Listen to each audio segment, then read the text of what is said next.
Your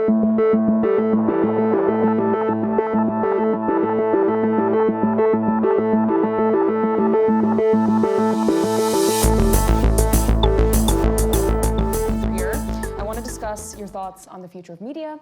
I want to talk about how your experience as a founder has shaped the way you invest now as a VC. But I actually want to start at the very beginning. How far back are we talking? You were coding in middle school. Yes. What were you building back then? I was mostly, so back then, the thing that my friends and people I would bump into on the internet were building in was this thing called Visual Basic. Okay. Microsoft. You could build applications for Windows, and yeah, just like silly games and things like word processors and stuff. Nothing groundbreaking, nothing that was in any way useful, but just enough to sort of spark my curiosity and get me interested. I think I was still like coloring in middle school, so that's impressive. It was a long time ago. So you had another hobby too when Yes. you were growing up. You were a drummer. That's right. I'm really curious to hear you talk about how your hobby as a musician shaped the early years in your career. Yeah, so I was, as you said, I was a drummer. I was very, very big into music. I was obsessed with the idea of growing up and becoming a musician professionally, touring, being in rock bands, things like that. And when it came time to grow up and go away to college, sort of stared at my two passions, music, technology, computers, and I did the very safe and uncool thing, and I majored in computer science, not music. And for those years that I was studying computer science and immersing myself in technology, I really missed music, and I missed this passion that you talk about. And so I ended up, maybe I'm jumping ahead a little bit here, but after I graduated and started my career in consulting as a programmer, I very, very quickly realized that music, my passion, was sort of missing from my life, and made a pivot a couple of years in to find my way into the music industry by any means necessary, getting a job as a web developer at Atlantic Records. And I'm jumping ahead here too, Yeah. but you did just found a startup that has a music-related name. But that is true. We'll talk about that All right. in a few minutes, but I want to go to Anchor. In 2015, you co-founded and served as Anchor's CEO. Yes. It's a podcasting platform. So what was podcasting like before you founded Anchor? Yeah, so while I was at Atlantic, that was the time that the App Store came out. The iPhone, the first iPhone, and the App Store. And that was like a really, really interesting moment for a lot of people. And for me, it was very, very inspiring. It was like sort of this recognition that it was the first time I sort of associated with startups as sort of the new version of a rock band, right? Where like a couple people could get together and they could make this thing, and millions and millions of people could experience it and enjoy it. Like for me, that's like when I started to think about software as media. And so I left Atlantic and got a job at a photo editing startup here in New York City called Aviary. And it was a really, really cool company, but a very, very scrappy startup, right? Like again, like it kind of reminded me of like a band, like a couple people being in a garage. And at that company, Aviary, our whole mission was to democratize creativity. And the way we did it was by making it really easy for people to take and edit photos on their phones. This was like early days Instagram. And I'm getting to your question, but basically, like, we found that by making tools that were very, very simple, easy to use, universally accessible for any language or geography, you could really empower people to do things creatively that they couldn't previously do without software and without technology. So fast forward to 2015, Aviary was sold to Adobe. We were working at Adobe, and I, like many other people in the world, got very interested in podcasts. There was this podcast that sort of blew up. It was on SNL. Like it was like part of pop culture for a bit, called Serial. I don't know if you remember Serial. And podcasts like Serial and podcasts from Bill Simmons' old company, not The Ringer, the one before it, Grantland. I was just obsessed with these things. And my friend Nir Zickerman, who I was working with at Adobe, he was also becoming obsessed with podcasts. And we thought to ourselves, okay, we just we just did this thing at Aviary where we made software that made it really easy for anyone to take and edit photos. Could we do that for audio? Like, could we follow the same playbook and make it possible for people who wanted to start a podcast but maybe couldn't to make a podcast in a matter of minutes? So to answer your original question, making a podcast in 2015 was like launching a rocket ship. It was very, very hard and complicated. You had to have like a really expensive microphone. You needed to understand how to edit audio on your computer, like, you know, cut and edit audio wave files. Then you had to like host the files on these like old hosting servers. You had to generate yourself this RSS feed. You had to go around and submit it to all the different places you want it to be heard. It was like really, really annoying and cumbersome. And so the whole idea with Anchor and the sort of the mission of Anchor was, what if you could just talk into your phone? And that was it. And so, yeah, that was the idea. And you founded this company with an old coworker near Zickerman. Yes. I want to do a quick audience poll. Do we have any early stage founders or students who may be aspiring to start a company one day? Okay. That's a lot of hands. Yeah. Right? So maybe something that they're thinking about is choosing a co-founder. And even if they want a co-founder, how did you kind of determine the right fit? Because you kind of knew Nir already. And I imagine some people might feel like it's not a good idea to mix a personal relationship with a business relationship. So tell the crowd like how they should be kind of thinking about choosing a co-founder. It's a great question. So Nir was a coworker of mine at Aviary and Adobe. And I'm not going to say we weren't friends. If you ever watch this someday, I always considered you a friend. Don't worry. But like we weren't best buds. Like we weren't hanging out all the time. We weren't going out socializing. We were coworkers, and we occasionally worked together on projects. In fact, he and I often we used to do these like hackathons at Aviary and then at Adobe, and he and I would somehow always get paired up. We would always have to like race to build something in 24 hours and like launch it within less than a day. And somehow, every time we did, we worked really well together. Like, it was just all business. We could, very clear and easy, sort of like division of responsibility, like no blurry lines, like, you do this, I'll do this, see you in a few hours.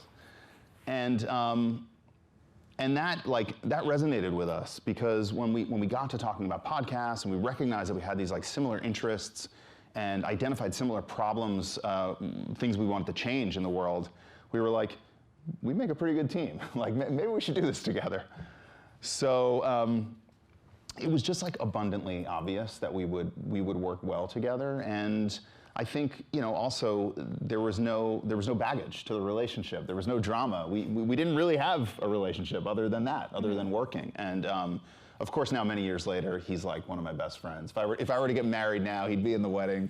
But you know, we went sort of through the whole journey together with a relationship that was really built on work and trust and creativity. One of those kind of moments where I'm sure it brought you guys together was in 2017. You were looking to raise Series A funding. You hadn't found product market fit yet for Anchor, if I've done my research correctly, and growth metrics were flat. You were in what you have called a grow or die scenario. But you used a framework called super goals to kind of lift the company out of that depths of the grow or die scenario. So what is a super goal, and how can the people in the crowd kind of apply that to their work? Yeah, so as you said, we were in this moment, you know, for startups and all the hands that got raised, people that are doing this now, I'm sure you all know, when you're an early stage startup, capital is your oxygen. Like, if you don't have cash in the bank, or if you see sort of the end of the cash in sight, you're dead. You're already dead. And so we were having one of those moments. As you said, the product was sort of resonating. Like, if we squinted, it sort of looked like maybe we had product market fit. But I've definitely come to learn that, like, if you're not sure if you have product market fit, you don't, right? And we were definitely at a moment where we did not have product market fit. So, you know, Nir and I are looking at the numbers, looking at the books, projecting out the next fundraise, and thinking about, hey, what's this narrative going to be? What's this story going to be when we go out to raise this next round? We're not going to be able to do it. This is not going to work. And so we locked ourselves in a conference room for what felt like days, and basically mapped out the exact growth story we felt we needed to tell to be able to raise that Series A. And we ultimately determined that in order to do it, we would have to grow our weekly active creators. That was like our metric that we really cared about at the time, by 10% week over week, which was really, really aggressive. And we ended up going out to the team and just having a very, very honest conversation with them and saying, listen, we think this business can work, but if we don't achieve these metrics, and we showed them why, we're not going to be able to raise, and then it's over. And so we made a commitment to ourselves, the entire team, for the next 3 months. We were going to meet on a daily basis and work towards hitting that goal. We were going to start the week at 0, and by the end of the week, we had to be at 10%. And if we missed, we were going to make up the difference the next week. And that was like the perfect definition of now what I call a super goal. You basically have a fixed time period. You have a very, very specific goal that anyone can understand and wrap their head around and impact. And then everyone on the team is responsible for driving it. And that's really how we operated in that moment. And what's cool about it is if you really like if you stick to those 3 rules, you end up getting really sort of out of the box ideas that maybe you wouldn't have thought of. You start to make hard decisions that maybe you wouldn't have had to make. For example, the thing that really changed the trajectory of the company was a feature and a strategy direction that we had resisted for building for maybe like a year or 2. But when our backs were against the wall, and there were people in our community and our user base who were saying, hey, we really want you to build this thing, we said, I guess we got to try it. And it enabled us to sort of, what do they say, like, kill your darlings, right? Like sacred cows, no sacred cows, right? What was the feature? So it was so the whole premise with Anchor was we wanted to democratize audio. We wanted anyone to be able to share their voice, but we didn't want to be a podcasting platform. We felt like podcasts were too heavy. They were too long. Again, they were very technical. We wanted podcasting to be so light that it was as simple as taking an Instagram photo. And so we had really resisted distributing audio that was made with Anchor to other platforms like Spotify and Apple Podcasts. But this is the thing that people were asking for. They were saying, hey, I'm loving using Anchor, but why can't my audience hear it where they're already listening to podcasts? Why can't they hear it on Spotify? Why can't they hear it on Apple? And that was the thing that we ultimately decided to do and sort of give up this sort of other dream we were chasing, which was to be our own 2-sided platform. And it worked. I mean, what we learned in that moment was there was incredible demand for people to want to make real podcasts. And by enabling that feature, we were servicing that desire. So, yeah, and we only could have done it with that like grow or die mentality. The super there was nothing else. There was no other options. We were out of options. You need the urgency. You need the urgency. Like yeah. You're about to fail. You need the existential dread sometimes. Yeah. Yeah. And that's how you get closer to your co-founder. That's absolutely true. So, what ultimately do you think attracted Spotify to acquiring Anchor in 2019 versus buying any other podcasting platform? So after we did this, like I said, it completely changed the trajectory of the company. From that moment on, we had product market fit. There was no question, right? There was no, do we not? And we very, very quickly grew to power, like most of the podcasts in the world. I think when we had first released this feature, maybe there were only ever, 100 or 200,000 podcasts in the world. And then through Anchor, maybe a year later, there were in the millions, and the vast majority of them were on Anchor. So we represented this huge new class of creators. And Spotify at the time, for those of you who maybe followed it or remember Spotify from before podcasts, they only had music originally. And Spotify had sort of put a stake in the ground around that time saying, we don't just want to be a music platform, we want to be an audio platform. And their strategy at the time was to do it through 2 ways. Number one is they were going to acquire some of the best and most popular content in the world. At the time, they started producing podcasts with some very big name celebrities.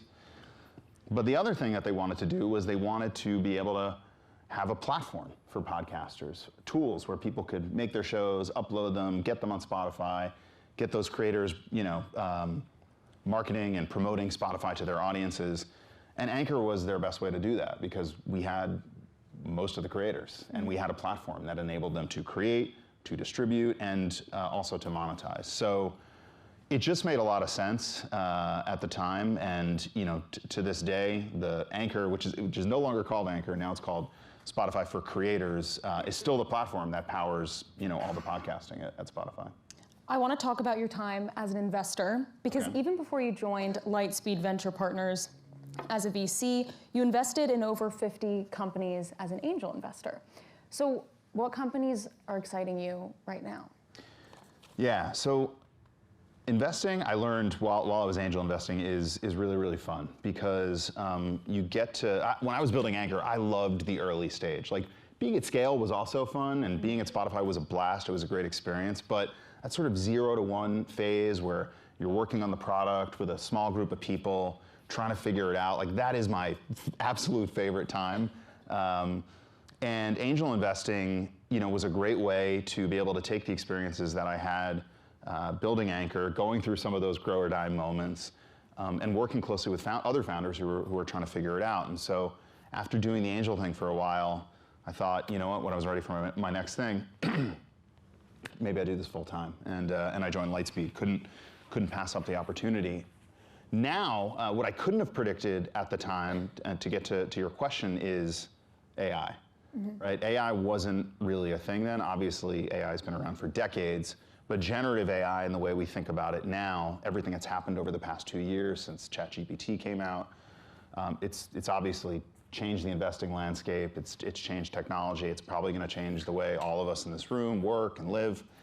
And so, given my interests, my experiences around things like media, I've been, really focused on AI and the impact it's having and will have on media. It seems like a lot of the companies that you're currently invested in have to do with the way in which consumers are interacting with AI and using AI in their daily lives and their work is changing. Can you talk a little bit about what are some of those changes that you see coming in the next few years? Yeah, so the way I think about AI is I think of it almost as units, obviously units of intelligence, but also units of work. The current models, the current large language models, and also audio models and video models and photo models, these things are effectively doing work on behalf of humans at scale very, very, very quickly. And so the types of things where we see opportunity is when you can basically help people get stuff done that otherwise would have taken them a really long time or a lot of money. I think some of the companies I've invested in are doing this in the work context, as you said. For example, there's this company, Granola, that I am a daily active user of, not just because I'm an investor in it, but very, very simple, helps you be more focused and present when you're in back-to-back meetings all day, like I am as an investor. I'm in back-to-back pitch meetings. Granola, takes all my notes, structures them very, very beautifully and in an organized way, identifies what the action items are that I have to do coming out of it. And it's just a really, really good product that saves me time and brain space. But the other types of things where I get really excited, back to sort of media, are products and companies that are even further sort of democratizing the media landscape. So I'm on the boards of companies like Pika, which is doing that for some extent for video, and also Suno, which is doing it for music, just to name a few. So do you think of kind of the growth of AI as almost an evolution where we start by using AI as a tool, and then that evolves into AI creating content, AI entertaining us, AI becoming our friend? Is it necessarily that kind of linear progression, or do you think about it differently? Yeah, I think that's a good progression. I think it definitely is creating media, and I think that's going to have huge, huge implications for not just how we consume media, we create media, but also for the business model of media, which we don't think often about because it's so cemented in how we all interact with the internet these days. I firmly believe that's kind of about to change. We are seeing AI and products and services that do play somewhat of a social role with people sort of interacting with the AI as friends. There are a number of products out there that have done quite well. But I do think it is going to dramatically change, like I said, the business model of the internet, which again, I think we often take for granted. The big thing right now is agents. Everyone's thinking about AI agents and how we're all going to have agents out there doing things on our behalf.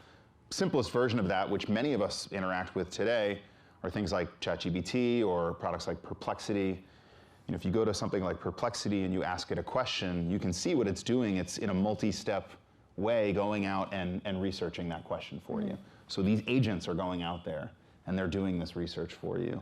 And right now it's just about simple things like search or researching something you want to learn about.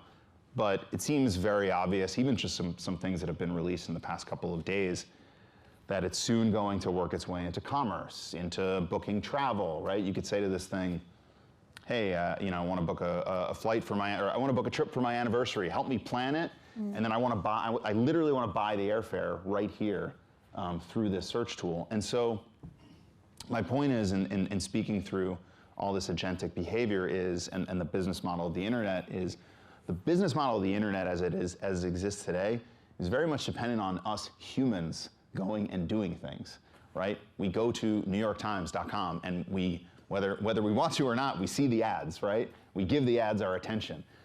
That attention, those ads, that is funding the content, right? And so if we now fast forward to a world where agents are out doing these things on our behalf, how is this content getting funded? It's going to have to come through a completely new business model. So I think we're just sort of scratching the surface of what's going to happen here. What kind of investing opportunities does that present? Yeah, so there's a company that we recently invested in.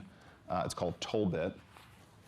And what they're doing is, they have this belief, which is, the business model of the internet may be disrupted, but great content from the best publishers in the world is still really, really important and really valuable.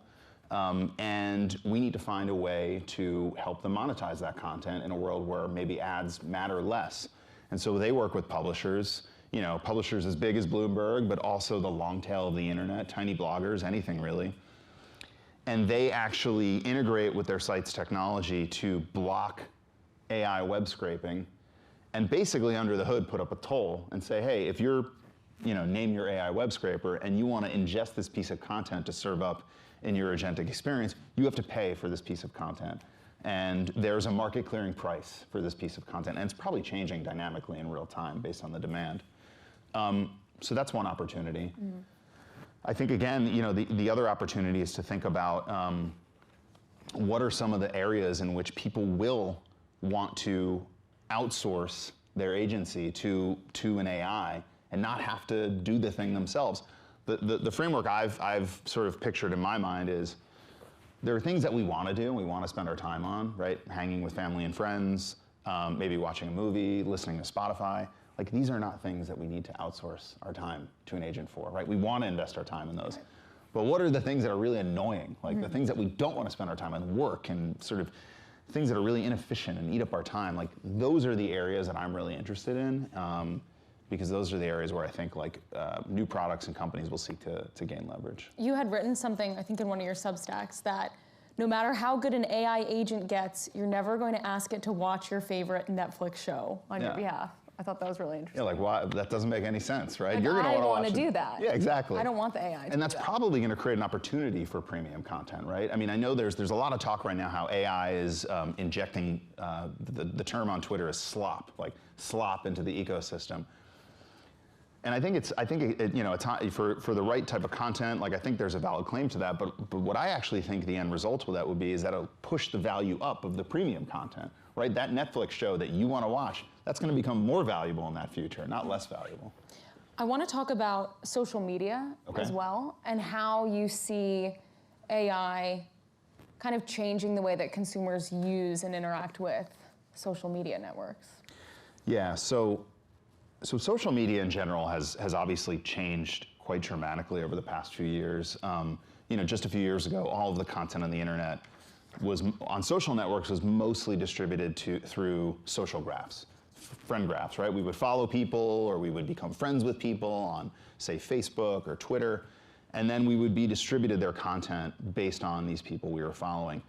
TikTok sort of initiated this huge shift away from that through what I like to call recommendation media. And instead of it being about social media, where you're seeing stuff based on who you're following, they basically learned the right exact recommendations to feed you. And so when you open up TikTok, you're served recommendations, right? It's like, we think you will like this video. And the ML, the AI that powers that, is really good. They're really good. Even the ads for like shoes and clothes, I'm like, I love these things. It's crazy.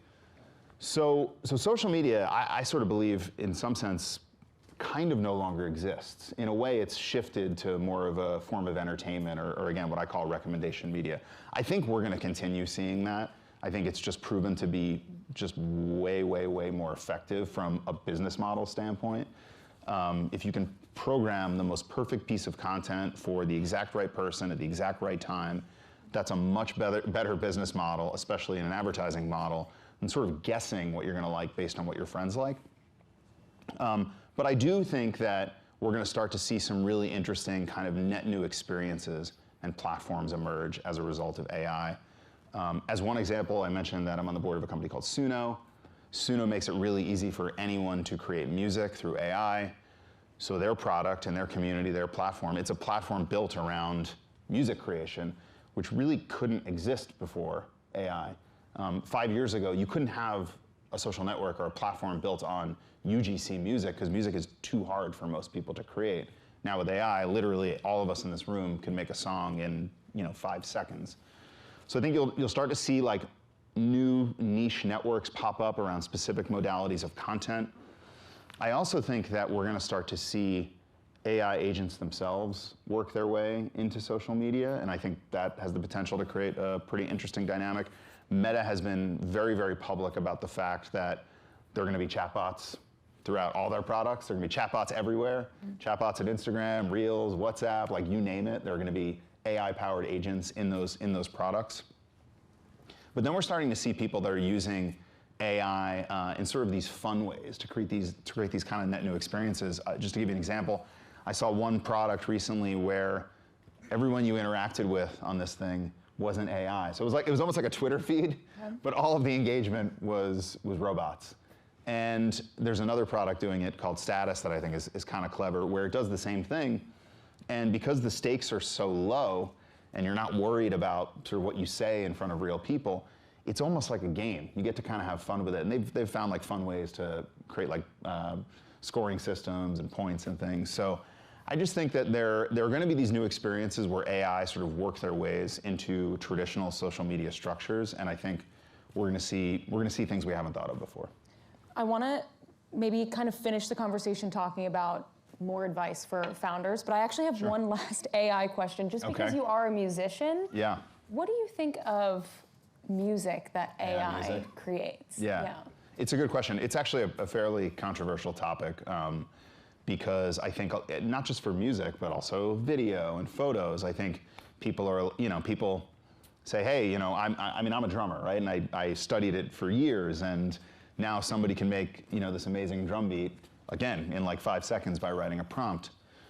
What I've seen a lot of really, really great musicians doing with AI is actually using it as a tool.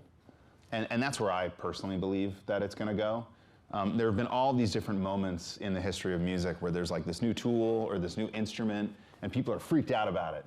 It's like, oh my gosh, there's an electric guitar. That thing is the devil, right? Obviously it's not. It's become like a key part of music and pop culture. Same thing with turntables, right? It's like, turntables, that's not an instrument.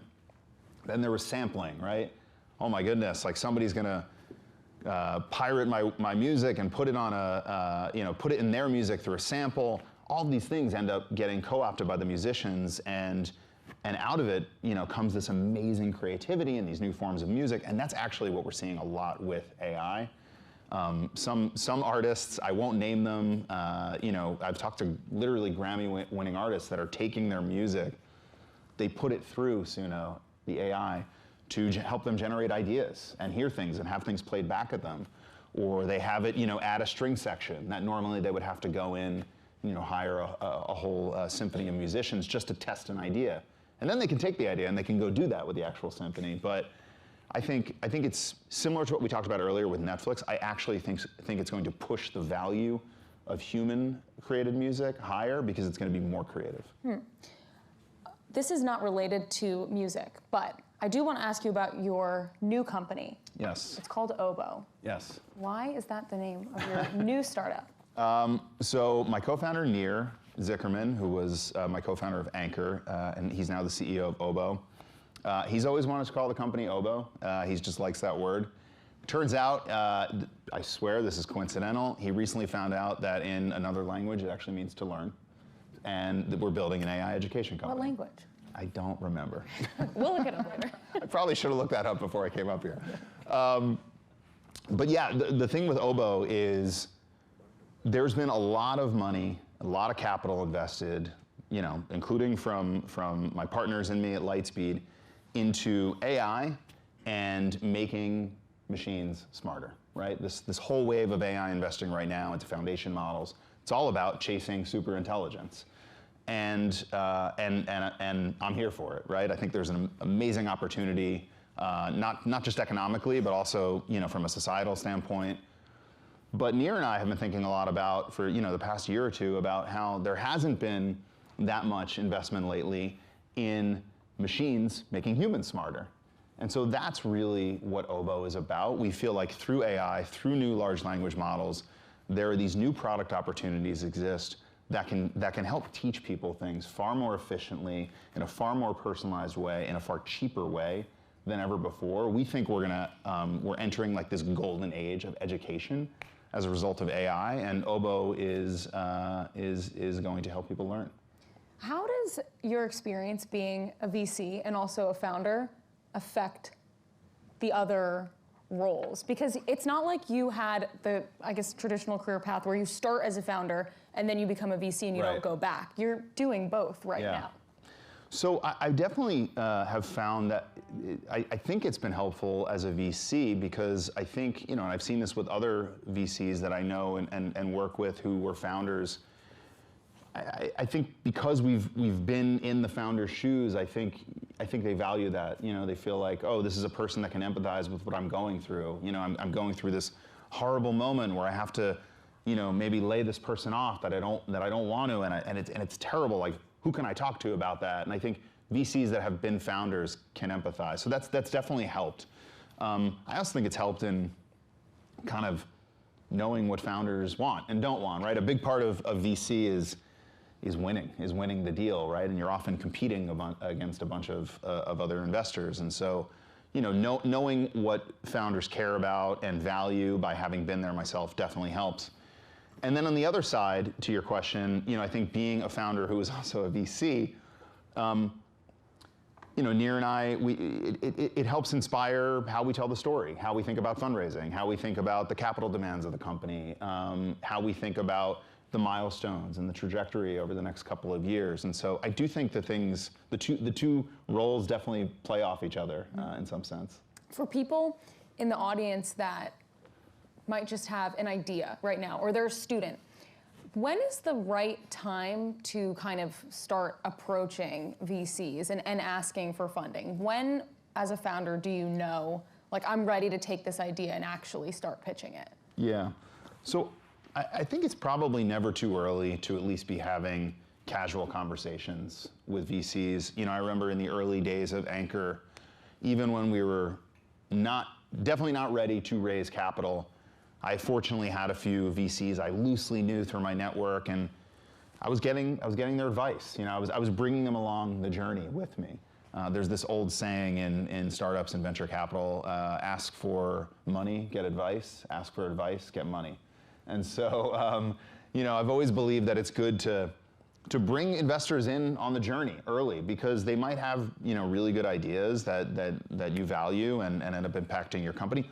It also might make them more excited to be involved eventually, right? They feel like they have an early look at it. So I don't think it's ever too early to get that sort of casual advice. I think in terms of when should you formally pitch and go out and actually try to raise the round, that first round, I think first of all, most importantly, you gotta kind of be 100% dedicated at that point. Like, the moment you got to raise venture capital, if you raise it, you're doing that startup. Like, you're on that 10-year journey. And so first and foremost, you have to be personally and deeply committed to this thing. But I think after that, Truth is, there are a lot of different factors, and the markets are always changing. In AI right now, there are some founders with really, really great pedigrees who are able to raise rounds of capital purely off an idea or purely off a technical background. They're building some new foundation model, and they did it at DeepMind, and investors are willing to take the chance.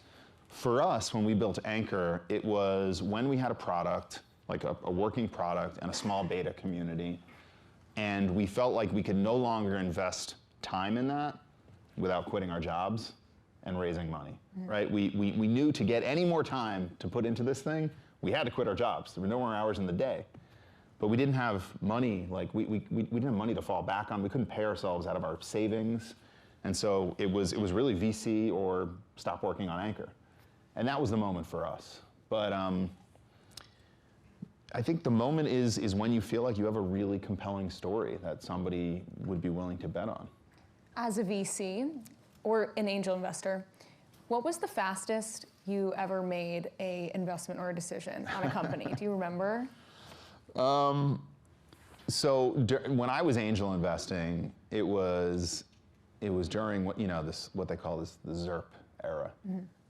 There were rounds that were getting done in in a day. Low interest rates. Yes, there were probably angel investments, much to my wife's dismay, that I made like on the spot, like just, oh, this sounds like a cool idea. Here you go.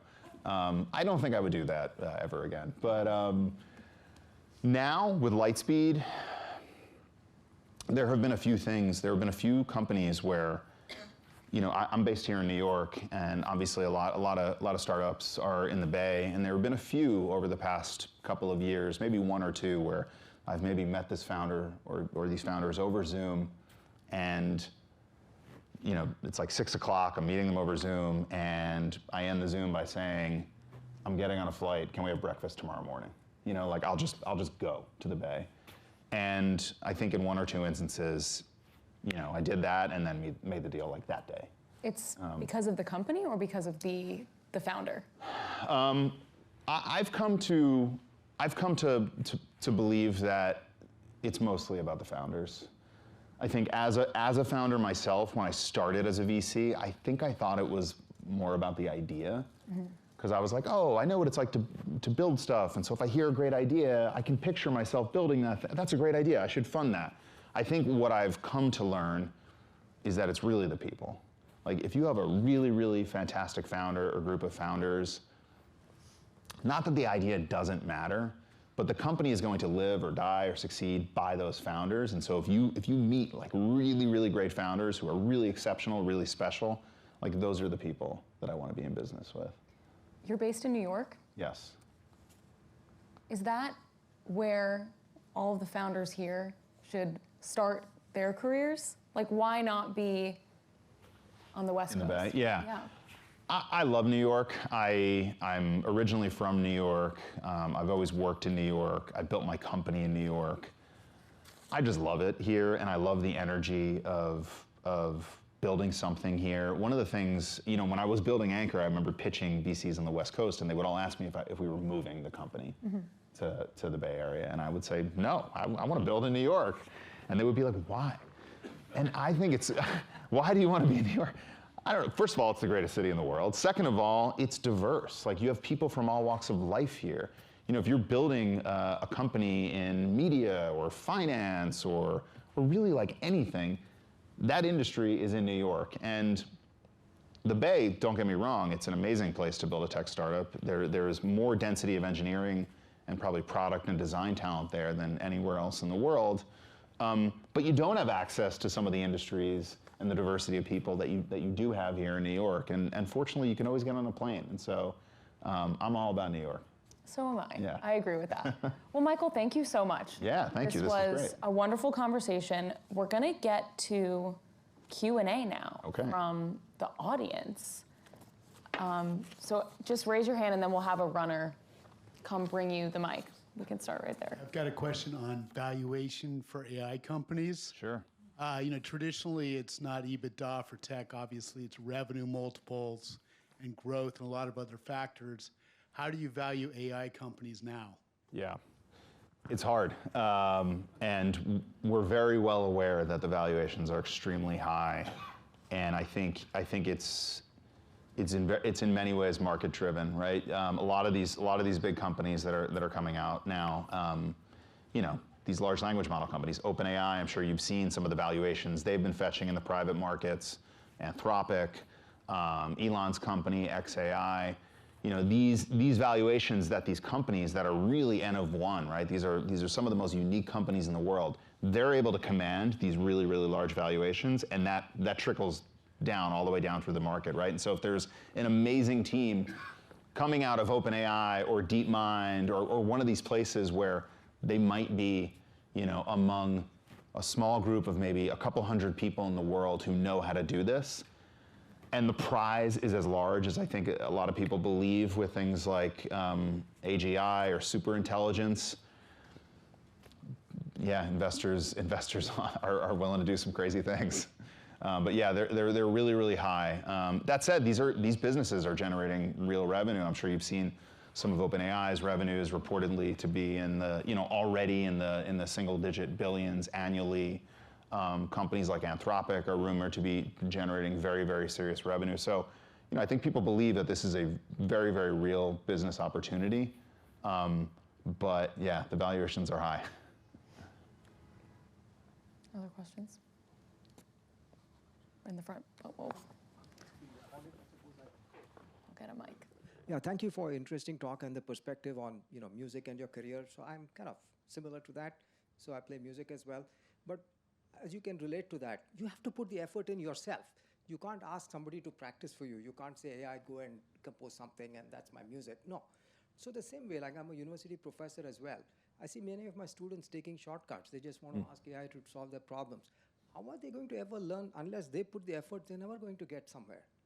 So what do you think? I mean, I know you're working on the education side of things. So how can you make AI help people get smart?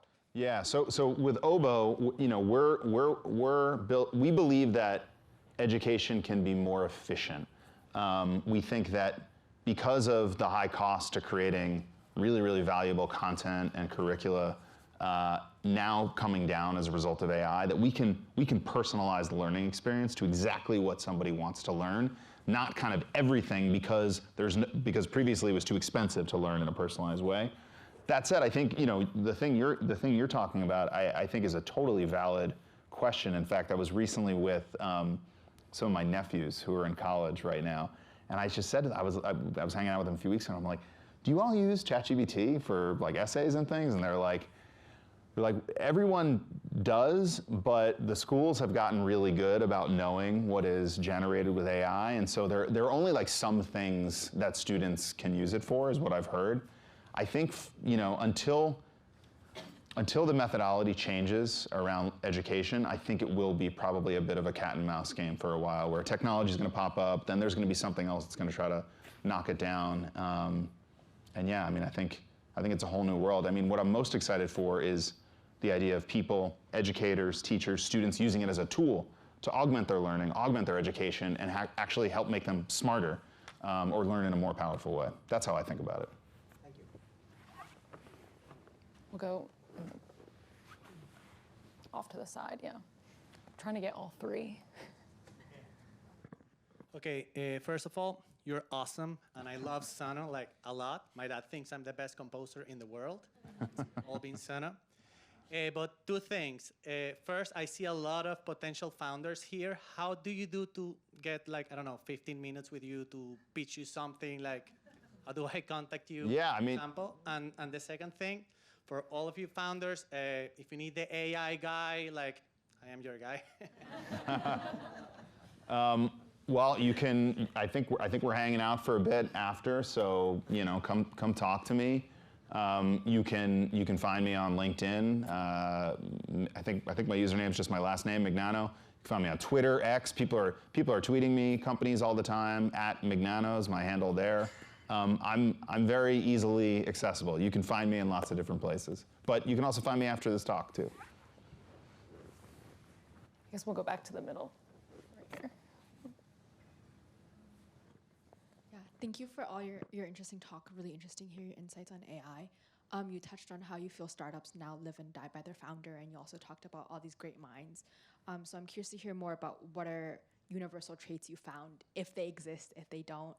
Is it more on the technical side of people coming out, or is it also the people side as someone running a company? Yeah, great question. We talk about this a lot, actually, at Lightspeed, like what makes for a really, really great founder. And I think, as you said, it's not really one size fits all. Like there isn't some perfect definition, but some of the things that come to mind for me are tenacity, grit, determination. This is a long journey, and you will be on ups and downs. Like, is somebody going to sort of weather the storm? Some of the best founders I've come across, they have this really clear sort of vision or future of the world that they'd like to create or see, but they don't necessarily feel too strongly about how to get there. And I think that's really important, because even the brightest founders in the world, the best product people, the best technologists, they almost always get it wrong, right? Get it wrong the first few times. And so you need to have an open mind and a willingness to pivot and weave and turn. I mean, we talked about the Anchor story earlier. Anchor did 2 to 3 hard pivots before we found product market fit. And again, partially only because the company would have gone out of business if we didn't. And so I think like that kind of open-mindedness is really important. I do think technical capability, especially now in the time of AI, is incredibly important. Everyone's going after this same opportunity, not just startups, but also incumbents. And so you need some sort of defensible advantage. And really, over time, what we've seen is one of the most defensible advantages you can have is technology, is unique technology. And so having somebody who's a great technologist as part of the founding team, I think is really, really important. The other thing that I've always valued is speed. I think speed is a startup's and a founder's great, maybe the greatest weapon they have. Big company with 10,000 employees or 50,000 employees, they cannot move fast. It is impossible. But a startup with 5 people can be shipping features to the public literally every week. And so I always look for that like urgency, that bias to act, that tenacity, that grit, and just a willingness to go the distance.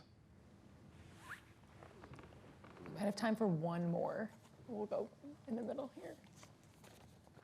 Thanks, Mike. So how do you factor network effect, decentralization and scalability in your valuation assessment of the startups? Yeah, it's a great question. I think network effects is something that I think, excuse me, network effects is something that I think got a lot of discussion back in the day during sort of like the social media era, when products like Facebook were coming online, then Twitter, Instagram. It was all about network effects.